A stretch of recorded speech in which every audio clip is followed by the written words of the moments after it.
What is up, you guys? It is your boy Phoenix Breton here, and welcome to today's video. In today's video, we are going to be doing the AFC East NFL draft grades. Now, before we get into today's video, like and subscribe. We are on the road to getting to 700 subscribers. But anyways, with that out of the way, let's get into the video.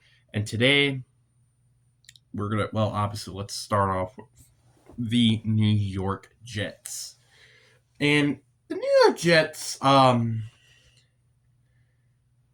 think is a good definition of a B grade. I don't know why I say this, because I love Dave Bailey. I think the David Bailey pick's honestly probably better than Narvel Reese, just for the Jets standards. And I love the Darnell Jackson pick in round 4. The rest of this draft, I kind of just didn't like, except the round 6 and 7 picks, because I just didn't really care about those picks. So let's talk about them. Ken Sadiq. Why draft tight end in round 1 when you had Mason Taylor? Start up with that. It makes no sense. Amon Cooper Jr. Why draft Amon Cooper Jr.? First of all, why trade up at all to get Amon Cooper Jr. when you probably could have potentially gotten him with pick 33, if not Denzel Boston? There was just so many things that did not make any sense of that pick. D'Angelo Ponce, great nickel corner. Is that worth a round 2 pick that's at pick 50? I don't think so. And Cade Klubnik. Why are you drafting a quarterback in round 4 when he was expected to be drafted in round 6 or 7 or 5 or I don't know, anything that isn't early day 3? That does make no sense to me when you're probably just going to draft a quarterback in 2027 anyway. Why? That doesn't make any freaking sense.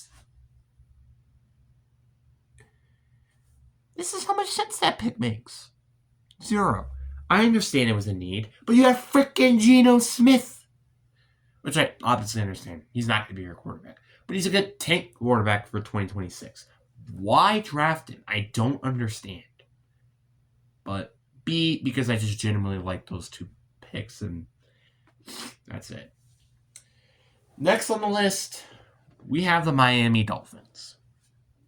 And this draft feels almost the complete opposite of the New York Jets, because I did not like the Caden Proctor pick I picked off. Now, Caden Proctor, I don't hate drafting offensive line. Like, I'm not saying I hate that. The thing that I hate is the fact that Mekhi Lemon was available, and you need a receiver way more than you need an offensive line. You also need a corner more than you need an offensive line. And speaking of corner, they went and got Chris Johnson at pick 27.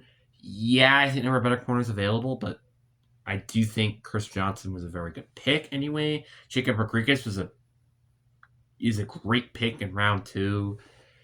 And then they went and drafted 2 wide receivers in round 3, being Caleb Douglas and Chris Bell.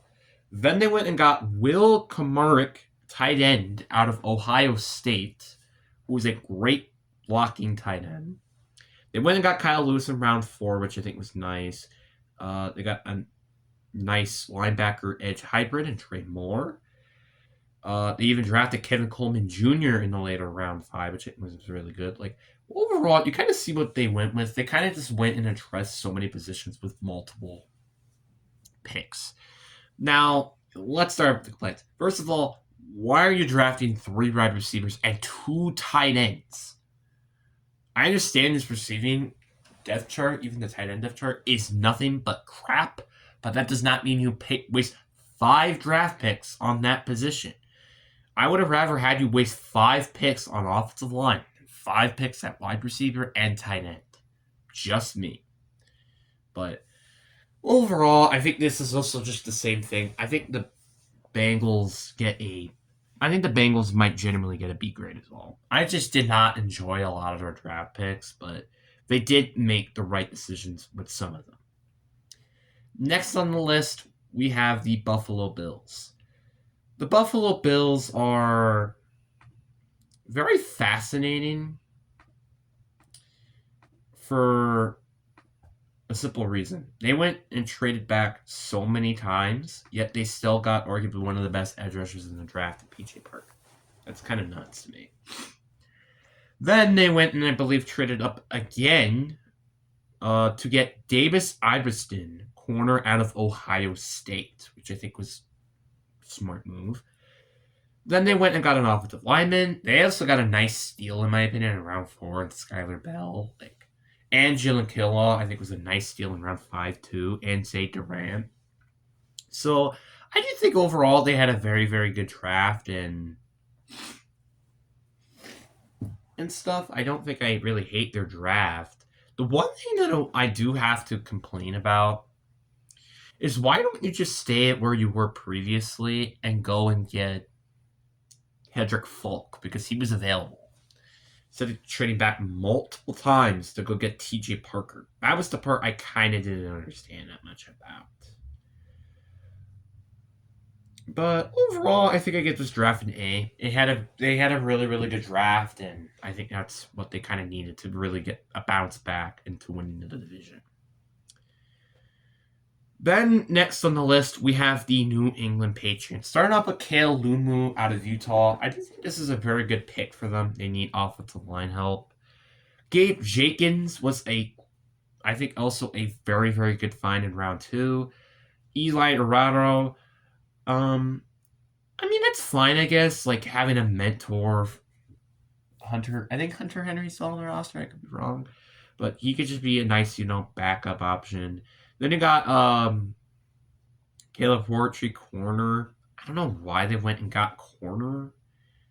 They also got offensive lineman, linebacker, quarterback, running back, and edge.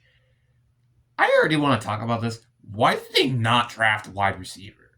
Like, unless they are planning to get A.J. Brown, which obviously that's been rumored a ton, but still, I feel like they could have drafted a receiver. Because let's look at the Patriots' freaking depth chart. Let's go look at the Patriots' depth chart. Patriots